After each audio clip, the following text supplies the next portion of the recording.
Assalamualaikum warahmatullahi wabarakatuh. Halo murid-murid kelas 6 kesayangan Miss Ina dari kelas Baghdad, Gaza, dan juga Cordoba. Ketemu lagi dengan Miss Ina untuk pembelajaran bahasa Inggris. Kali ini Miss Ina tidak akan menambah materi baru, karena pada Jumat nanti kalian kan akan menghadapi PH ya, PH pertama. Dan jadi di PH karena tentang lesson 1 sampai 4, maka Miss Ina akan mencoba mereview ya semua pelajaran agar mempermudah kalian.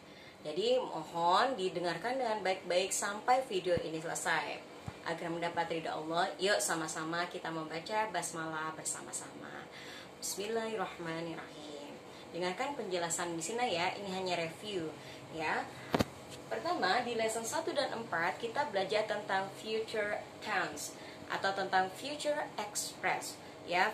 Nah, future action ini menggambarkan atau mengekspresikan tentang kegiatan yang belum dilaksanakan, ya, yang baru akan dilaksanakan. Future tense ada dua, ya, yang sudah kalian pelajari. Ada yang menggunakan will, ada yang menggunakan to be going to. Perbedaannya ada gak? Ada, ya. Kalau will diungkapkan ketika dia sedang berbicara, jadi bentuknya spontan. Contohnya ketika Miss Ina lagi bicara ya sama Zaki misalnya. Zaki lagi ketemu terus bilang, I will go to the bookstore. Saya akan pergi ke toko buku. Nah, niatnya ketika lagi ngomong sama Zaki, tidak direncanakan sebelum-sebelumnya. Beda kalau misalnya Miss Ina bilang, nanti kalau ketemu sama Zaki, Miss Ina akan bilang mau ke toko buku. Nah, itu baru menggunakan to be going to karena sudah direncanakan sebelumnya. Nah, itu contohnya I am going to the bookstore next week. Nah, itu sudah direncanakan sebelumnya. Kalau will bersifat spontan, ya, sedangkan to be going to rencana, ya. Nah, sekarang kita lebih ke pola dulu ya. Oke, pola dulu. Ini jangan lupa. Will menggunakan subject, lalu ada will, ada verb pertama. Ingat, untuk penggunaan will, verbnya tidak mendapat tambahan apapun, baik s, es, ed, atau ing. Ya, ini sudah ya. Di sini hanya menuliskan bentuk afirmatifnya atau bentuk positifnya. Negatifnya kalian udah tahu, interrogatifnya juga sudah tahu ya. Ini kemudian atau Miss Ina kasih contoh di sini. Maaf ya kalau tulisannya agak kecil. Misalnya Miss Ina bilang I will go to the mall misalnya. Saya akan pergi ke mall. Ini untuk pola will. Ya, I will go to the mall. Kalau want-nya berarti tinggal ditambahkan bentuk negatifnya, berarti kan tinggal tambahkan will not atau want. Go to the mall tidak berubah. Ya, go tidak berubah. Kemudian kalau bentuk interrogatifnya untuk pertanyaannya tinggal pindahkan will-nya di depan. Will I go to the mall? Nih, ini review, makanya misalnya cepat karena bukan materi baru. Ya, ini untuk will. Kemudian ternyata will ada dua ya, kemarin yang ada be.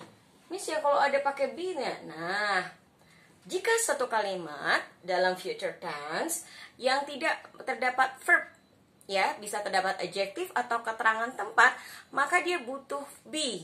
Contohnya, misalnya I will be here at 9. Saya akan berada di sini pada jam 9. Nah, pakai be karena here bukan verb. Pokoknya kalau tidak verb berarti dia mendapat tambahan be. Be-nya itu bukan to be, beda ya, be. Ya, I will be here. Berarti kalau negatifnya I won't be here at 9. Ya, pindahkan kalau misal bentuk interrogatifnya will I be here at 9. Tanya, will I be here at 9? Nah, ini. Nah, jawabannya kalau ini misalnya yes, you will. No, you won't. Kenapa you? Karena kan kalau pertanyaannya I, jawabnya you. Sebaliknya kalau will you, jawabannya I. Ya, ini pengenalan tentang will. Ya, kemarin sudah. Nah, kemudian kita masuk ke be going to. Sesuai namanya, to be, going to. Berarti harus tahu to be-nya. Kemarin to be present sudah kita pelajari ada 3, am, is, dan are. Dengan subjek yang berbeda-beda. Misalnya ganti subjeknya menyanyi she. She apa to be-nya? Oke, is. She is going to the market. Nah, she is going to the market. Ya, she is going to go. She is going to go to the market. Dia akan pergi ke pasar. Go adalah bentuk verbnya. Verbnya. Sebelum verb ada to-nya karena dia rumus ya. Going to, jangan lupa. Bisa gak kalau dia akan ke pasar? Boleh. Kalau dia akan ke pasar berarti she is going to the market. Berarti nggak usah pakai go, bisa. Berarti tidak ada verbnya. Ya, diperhatikan itu perbedaannya. Kalau pakai verb, kalau going itu pakai to go. Kalau yang tadi kan will tidak. Kalau di going itu pakai to. Oke, ini perbedaannya ya.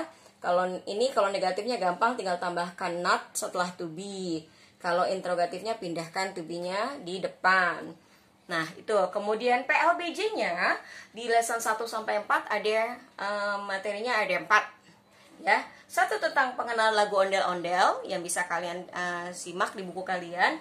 Juga ada tentang tarian ondel-ondel, hanya bentuk vocabulary saja, hanya kosakata saja, ya. Kemudian ada rumah tradisional Jakarta, ini PLBJ. Kemudian pernah masuk pada di kelas 4 sih tentang rumah-rumah tradisional. Kalian harus bisa membedakan mana rumah tradisional Jakarta atau Betawi, mana rumah tradisional dari daerah-daerah lain. Ya, jangan sampai walaupun kalian bukan anak Jakarta, ketika pembelajaran Jakarta tidak tahu yang mana rumah tradisional dari Betawi atau rumah dari Jakarta. Ya, harus tahu. Cari bentuk rumahnya, silahkan cari di Google atau boleh lihat di buku kalian.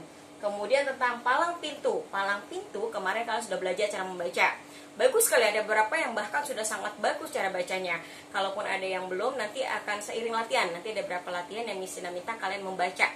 Ya, yang palang pintu ritual, dan kalian sudah melakukannya dengan sangat baik. Ya, nanti tolong dibaca lagi dari lesson 1 sampai lesson 4 untuk siap PH pada hari Jumat. Mudah-mudahan Allah memudahkan kalian dan memberikan kalian pemahaman. Ingat, tidak perlu bertanya kepada orang tua. Jika kalian bisa, kalau minta penjelasan boleh, tapi tidak isinya, karena merugikan diri kalian sendiri.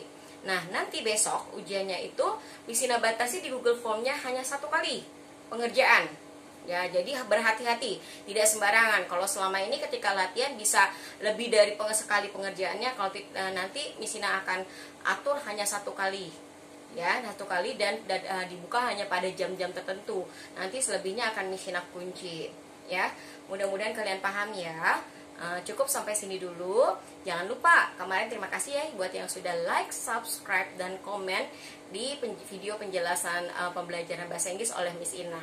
Mudah-mudahan bermanfaat untuk kalian. Jangan lupa like-nya, subscribe, dan komennya untuk Miss Ina. Wassalamualaikum warahmatullahi wabarakatuh. Dadah.